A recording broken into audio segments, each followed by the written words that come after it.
I found from travelling the world that babies all over the world like to do things at the same time.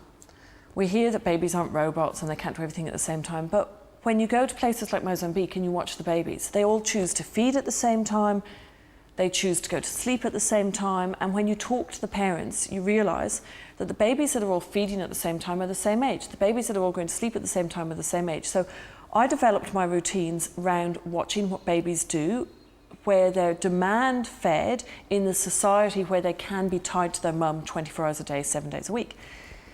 I developed my approach by using these routines. I say to parents, if your baby has a sleep problem or if you want to prevent a sleep problem, try one of my routines. Now, lots of parents say to me that when their baby's first born, they use my routine and they find that it really helps them interpret their baby's cry, because the way society is today, we don't normally have mum living next door or your mother-in-law living 2 doors down. We're often like me, I'm in Australia and my mum's in Dublin.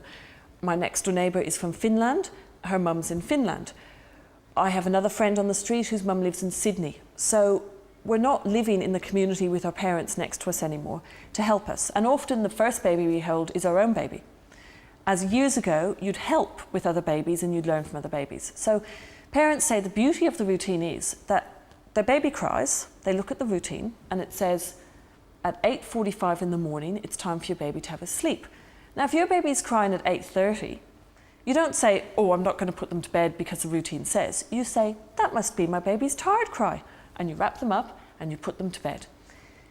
If your baby wakes, if it then says on the routine that the average age for that baby to feed is 10:30 in the morning, and your baby wakes at 10:15 and starts crying, you learn, that must be my baby's hungry cry, because the next thing on the routine is hunger.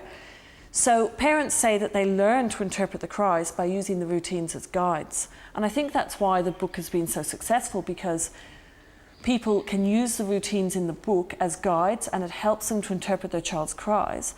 And often people use the routine, get their baby settled, they start to learn their baby's cries, they go off the routine, and then they come back and look in the book and see that their baby's doing exactly what the baby in the book's doing at that age.